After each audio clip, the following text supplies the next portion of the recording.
I'm Dave Abrams. And I'm Kristin Lagana. Welcome to Arundel County Week in Review. In this episode, we'll meet a patriot whose speech almost broke the internet, and we'll show you how the county is helping caregivers. But first, making headlines this week.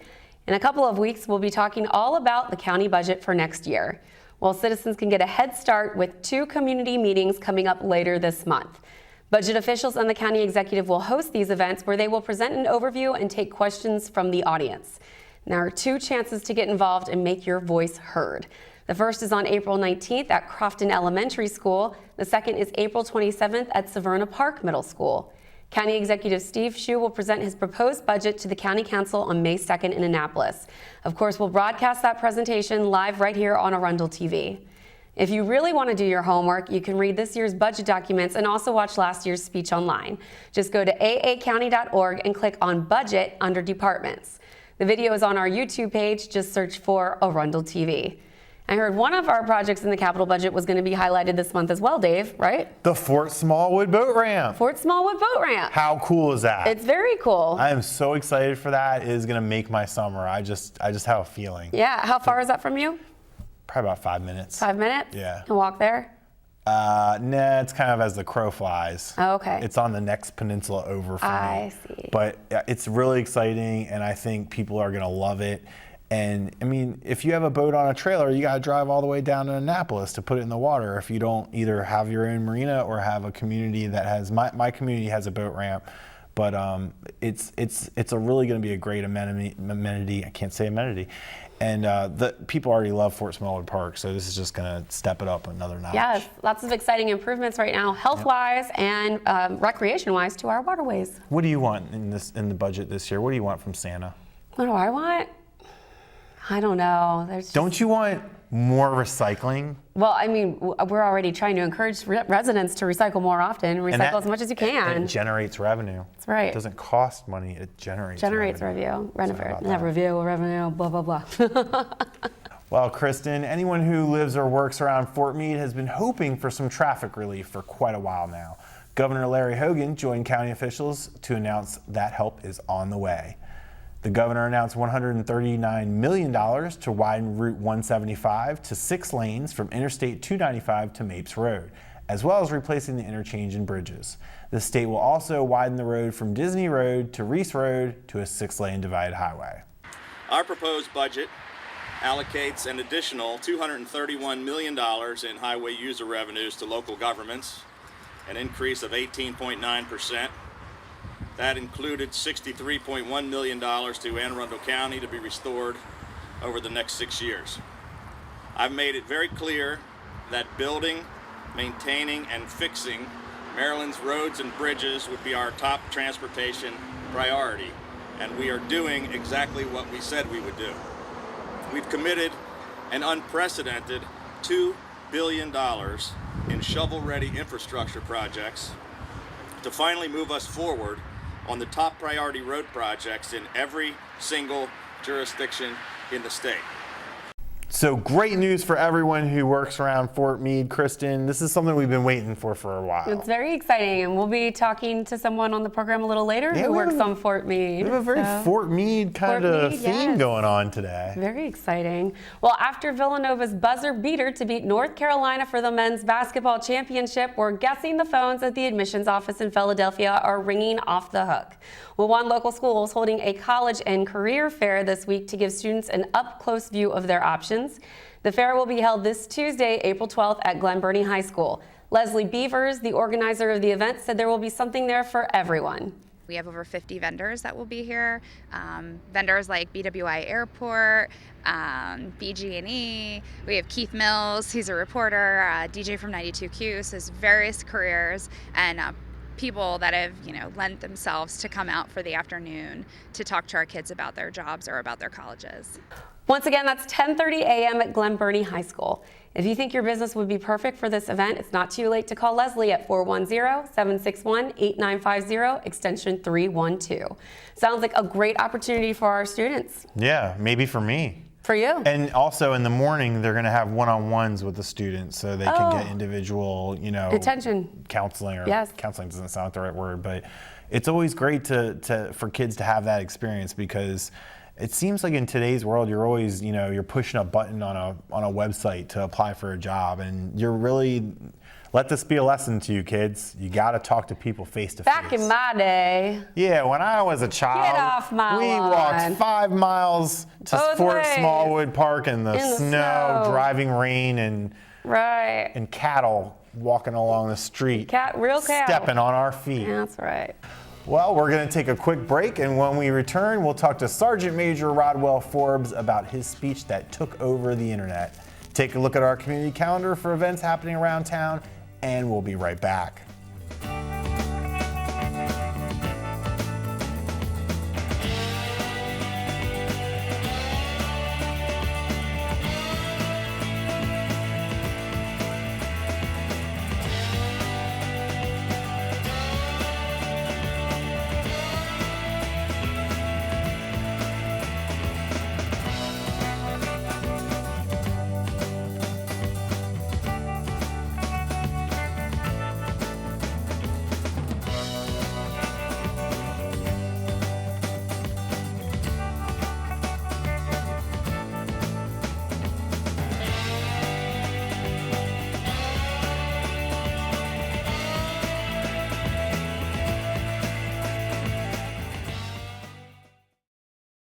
Can you help me with this? My new dad teaches me all kinds of stuff.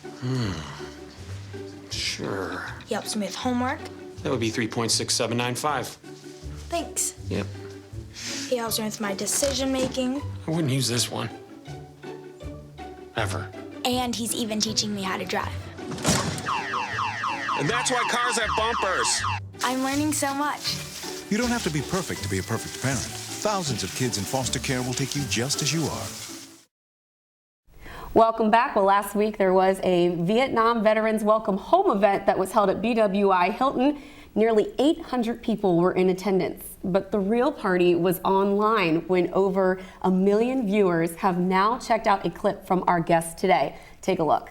But hearing about the services that the Vietnam veterans have played a part in, when Governor Hogan signed that bill, when we had our first welcome home ceremony, we had about 50 service members. The majority of them was from the Naval Academy and also from the Better Opportunity for Single Service Members.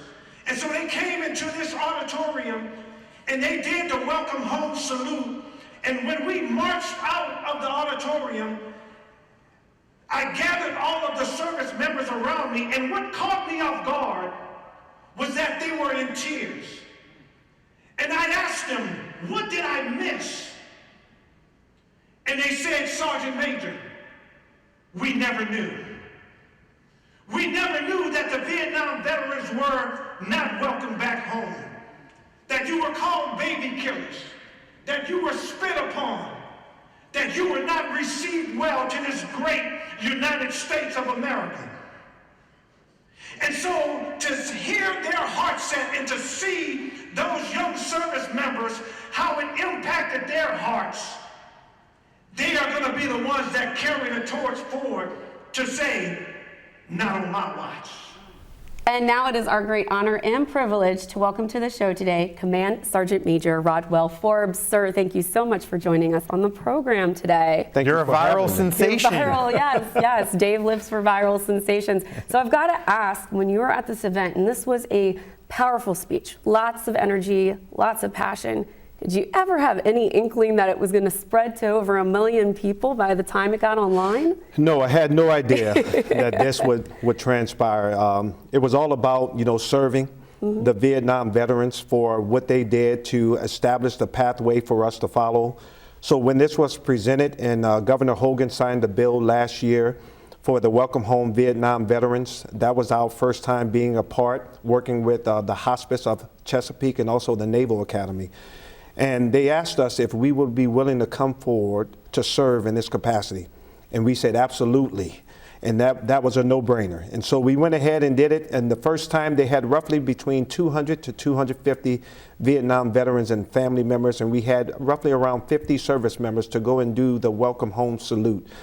And once that transpired, as I shared in the message, it has really changed the way that people are looking at the Vietnam veterans and the way that they are opening up now to share their story, not being ashamed of their service that they did to this great nation, but being able to have that therapy to say, that, we've accomplished something great, and now you have an ear to hear what we're saying. And we definitely have an ear to hear what they're saying, because we would not be sitting here today if it wasn't for the Vietnam veterans who paved the way. Absolutely. And you had a speech prepared, right? No, I did not. So I was told the Monday before the Wednesday event, asked if I would do a 5-minute closing speech. And so once they asked me about it, I went ahead and said that I would. And for the day of the event, I was asked, so what is the message going to be? And when I was asked that question, I thought about what was going to be said, and what came to me was, not on my watch. And I tell you that it really wasn't just words to be said, it really came from the heart on what they have done and what they continue to do for this great nation. And as I sat there and listened to the guest speakers that went before me, I felt so proud of the Vietnam veterans, but yet I was upset here as well for what happened to them. And so that just personified and radiated on the inside of me on what can you do to ensure that this doesn't happen again, not on my watch. And so I will be a great advocate for not only the Vietnam veterans, but the veterans who have served, the veterans who have lost their lives, to the family members who supported the veterans, the children, their loved ones, the spouses, and whoever else have experienced these traumatic events throughout their lives, to stand tall as long as I can for them. Of course, we thank you for that. And being so heartfelt, of course, made this speech so powerful as it was. Now, we've had this posted on Facebook, so many comments. You have actually taken the time to respond to these comments, which has been incredible. I don't think folks realize that when they thought they'd put a comment up, they'd be hearing right back from you. Well, it didn't start out that way. I was in my office, and one of my soldiers came and spoke to me and said, "Sergeant Major, did you see that the video is on Facebook?" So he went ahead and showed me, and then once he showed me that it was on Facebook, I said, okay, that's great. The message will get out there. Then he said, did you see how many people looked at the actual video? And I looked, at that time, it was over 30,000 people. And I said, okay, wow. And so from there, I went home and shared it with my wife.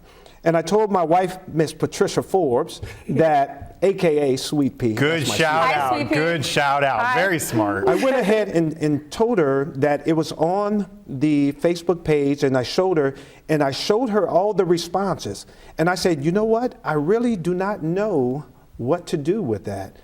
And she said, well, go ahead and get you something to drink from the refrigerator and sit back at the computer and reply to the ones who made the comments. And so for the rest of the weekend, I was on Facebook. You sure were. Responding back to all of the patrons, the family members, the loved ones, the children that reached out, the friends that reached out here as well. And the more that I responded, the more of the questions and comments that I received, it became more personal. Yes. To share more of the dialogue with them. And it felt like I was right there in their lives. And so I had to be very careful on the words that were going to be communicated to them. And so I really couldn't even sleep over that Friday and Saturday. I would wake up in the middle of the night, jump on the computer. I brought the laptop to the bed, jump on the computer, and start replying as I would think about, the different words, the comments, and the messages that had been sent out there by our patrons. That's a lot like me. Sort of. I do that. But I think it's really special that you took great. the time to write to everyone. I think it let them know that you are standing full force behind every word you said, and that you take the time to listen to other folks who have these concerns. And some of the stories were tough. There's always, we try in general to reply to people when they comment on our page, because I agree that it makes it more like a community, and it really is. I'd like to think it is, because you can tell by the way people behave on our page that they know each other, they know the content, they know where we're coming from, And you know, interacting with them is a very important part of that, and Yes. that you're absolutely right that that's a big reason why it so many people saw it. You are indeed being an advocate. Yes. So. But I wouldn't even know how to respond to some of the stories were really tough, and they were stories of, you know, a lack of attention by the VA and about, you know, PTSD and, you know, broken families and a lot of really tough stories. And I thought you handled that really, really well. And a lot of times people just want that acknowledgement that you heard them, that you understand, and that you're doing what you can. So I think that meant a lot to them. I think it really did. So I tell you, the encouraging part about this is with the social media aspect of what you said, almost over a million hits, is how many that are not on the social media network.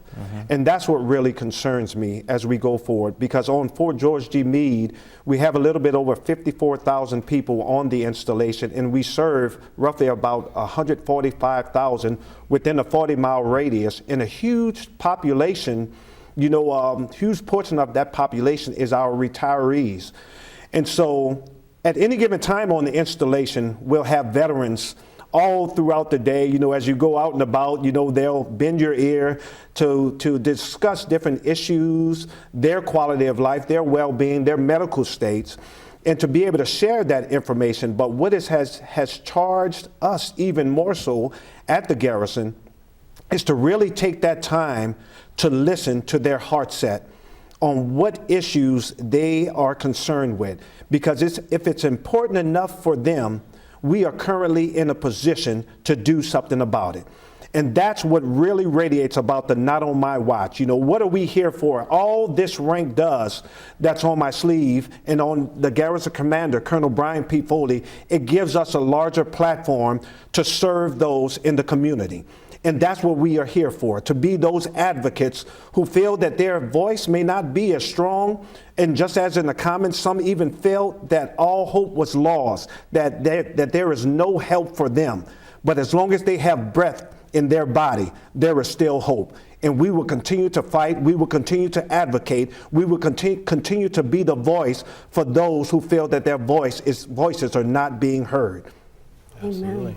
And that's a good segue. I swear, I think you've done this before. But tell us about, you know, your position in Fort Meade. What does the Command Sergeant Major at Fort George G. Meade do? If I'm a kid who wants to enter the Army, what does somebody in your position exactly do? So as the Command Sergeant Major of Fort George G. Meade, Maryland, I am the Senior Enlisted Advisor to the Garrison Commander, Colonel Brian P. Foley. And like I said, we have a little bit over 54,000 people on Fort Meade. We have Army, Navy, Air Force, Marines, and a handful, probably around 52 or 53 coasties on Fort Meade as well. We have 119 tenant partners on Fort Meade that are operating real-world missions in the cyberspace domain. So we have Cyber Command, Marine Forces Cyber, 10th Fleet Navy Cyber, a small cell of Army Cyber. We have the intelligence, surveillance, reconnaissance teams, the INSCOM teams that is at Fort Meade. So these service members are engaged with an enemy, offensive and defensive, each and every day. And so as they're going forward to do their operational requirements, we want them to be focused on their mission. Everything else, we as the Garrison are the ones that will take care of those services. So when they need to go shopping at the commissary or the PX here, we want to make sure that they have excellent customer service. When they're driving down the roads of Mapes and Reese through Fort Meade, we want to make sure that it is a smooth transition. As we're transitioning from spring, you know, from winter to spring, we want to make sure that the AC, the air conditioner is turned on. And we're still working through the process, even though it's been a little chilly here this week. So all of the intricacies that you can imagine of a city manager or a mayor of the city, we are the ones, along with our directorates, our teams, our employees, and some of those directorates, they are Vietnam veterans that are serving proudly to be able to provide the assets and the resources to the great community of Fort Meade. Very well, very good. I wanted to talk a bit briefly about events that are coming up. Yes. The mashing of the colors. Yes, the massing of the colors in the Memorial of the colors. Day ceremony is on the 22nd of May. Okay. And it's when you have all of the other different services on the installation, outside of the installation. Veterans, Vietnam veterans, they will come forward. We will have roughly around 50 color guards that will come forward standing tall. You will have the JROTC cadets, Marine cadets that will come forward to represent something that is greater than themselves, their organization, their unit, their country. And as they come forward, we will also acknowledge the Vietnam veterans at the Massing of the Colors / Memorial Day ceremony as well. It is a huge and phenomenal event. The senior, not the senior commander, the Cybercom commander, Admiral Rogers, will be the guest speaker, for that event. So I encourage you all to come on out, get up, get out, and do something. It will be a great event. And I tell you, it is very moving when you see those national colors streaming by, and the patriotism, what keeps us so close as a great nation. You will see that right there at Fort Meade on the May 22nd at the Pavilion. Excellent. Very good. Command Sergeant Major, anybody that's out there and is interested in volunteering and getting with the cause of Vietnam veterans, how can you direct them? What should they do? They can go onto the Fort Meade website. They can either contact our Public Affairs Office or our Army Community Service. We have the volunteer hours for service members and family members who want to go forward and to serve. What we have partnered with the Hospice of Chesapeake, and the Army has a program, it's called Soldier for Life. So when they come into the military, all the way to where they get out, and even when they're on their last breath, their dying bed, with the Hospice of Chesapeake, they will get on the phone with Fort Meade and also the Naval Academy, ask for 3 or 4 service members. They'll go to the home of the veteran who is about to pass away. They will spend time with them, give them a pen, a certificate. A group comes together and present a quilt, and then they will do the final salute to that veteran. Share a story. There was a veteran for Veterans Day. They called us up and they said, can y'all make it over here quickly? The service members went there and they went ahead and did the final salute to the veteran. When they left, they received a call immediately after. The spouse of the veteran said that her husband was holding on until that team arrived there to give the final salute. I bet. And then he was at peace and he laid to rest at that moment. So that's the kind of impact that you would have on people's lives. Something far much greater than yourself. Sure. Not selfish service, but selfless service. So if you have a heart, anyone have a heart set, to reach out to the veterans, all it takes is to take the time out of your busy schedule. If you see someone, especially with a veteran's hat, Vietnam veterans, just spend the time to go and talk with them. If you show them enough that you care, I guarantee you they will impact your lives, and you may be able to do something to help impact their lives. Incredible. When you see something, say something, but don't only say something, be willing to do something. Yes. Well, we encourage everyone out there to come out for the Memorial Day Massing the Colors event. We also encourage you to get involved. We thank you so much. Thank you for your service, for your service, to everyone out there, for your service. This has been incredible. Command Sergeant Major, thank you for your time today. Thank you very Come much. back on the show anytime. We'll be right back with more Week in Review right after this. Don't go anywhere.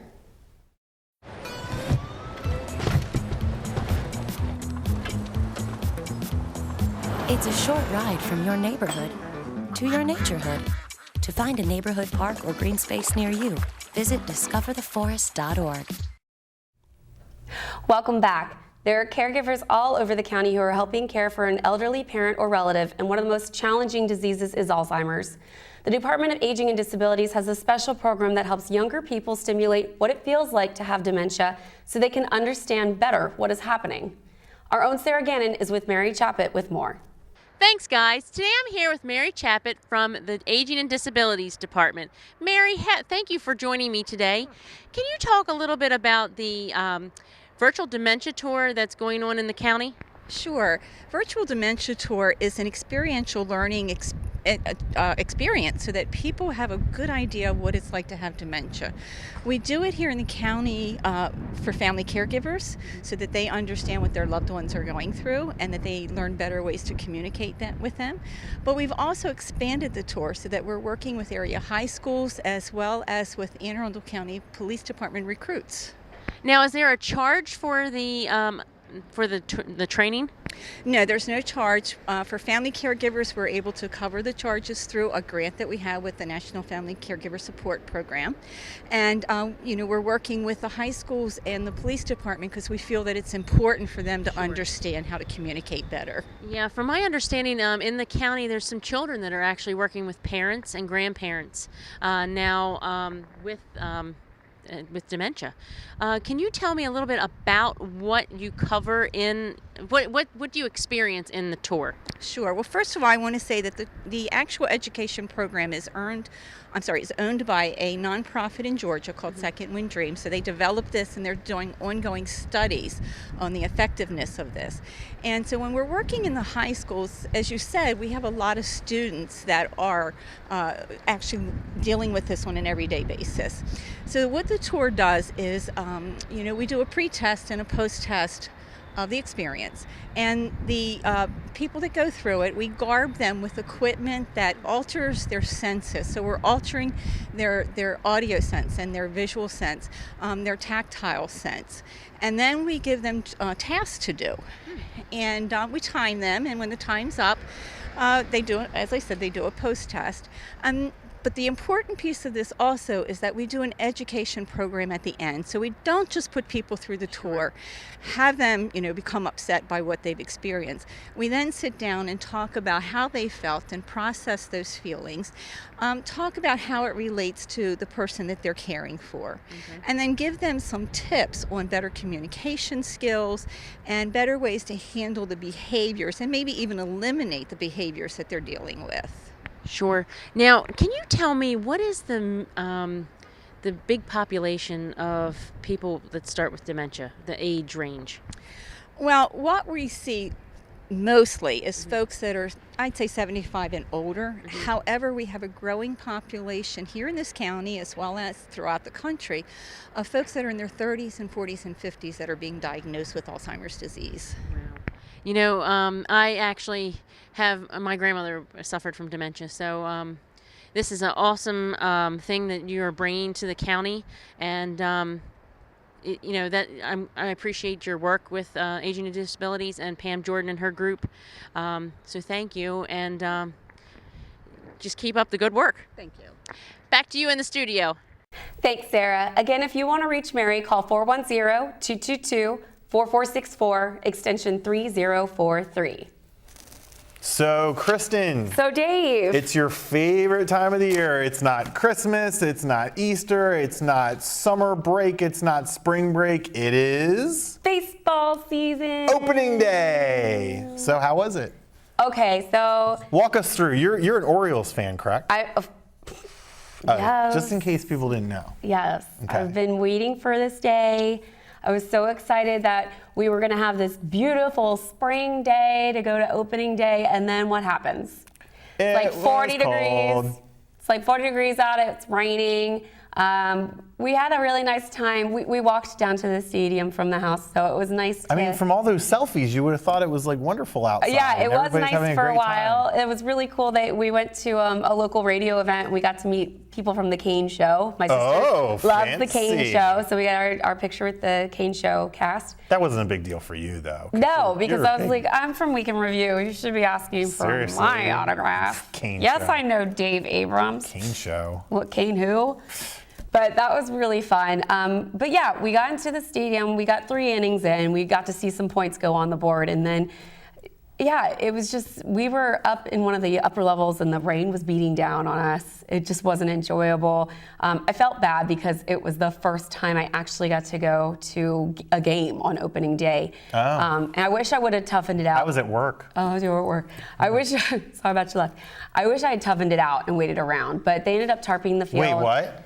Yeah, I left. You went home? I left because they still won the game. They still won the game. So now everyone's telling me that when I go, I have to leave early. You can't stay for the whole game until it's not fair. You're going to have to ride this out, Kristin. I'm really upset we just admitted that on television. Yep, you're going to have to take one for the team on this. How many games left? 140? Oh, gosh. We're not even going to go there. I am definitely going to go to some games and make up for my absence. Okay, and you'll never do that again. I'll never do that again. But it was just, when you get cold and you got jeans on and you get rain on, it's not comfortable anymore for anybody involved. No. So you got to get back home. Nobody got time for that. So I will say there are some exciting enhancements to the food menus this year. Really? We are a show that talks about food. Yes. At Camden Yards this year. There is a jalapeno bacon wrapped hot dog. It's got your name on it. Jalapeno bacon wrapped hot dog. Right? Yes. Very exciting. Hello. There is a brisket barbecue. Love it. Yeah. So those were some of the things that I saw were added to the menus this year. All right. Well, you're going to have to go back when it's nice, and you're going to have to leave. I'm not leaving early. What inning did you leave? I am not the curse. Third inning? Third. Wow. It's going to be a long summer for Kristin Lagana. I won't do it. But go O's. I love you anyway. And the Nats won as well, so I'm happy. There you go. Bryce Harper hit a homer. That's good. Great news all around. Well, that wraps up this week's edition of Week in Review. You can watch this episode and archived episodes online anytime on Facebook, YouTube, or Google Plus by searching Arundel TV. Please tune in again next week for more highlights and news from around the county, and we'll see you next time. Take me out to the ball game. Take me out to the crowd. Buy me some peanuts. Oh, it's a wave! I don't care if I ever get back. That's root for the...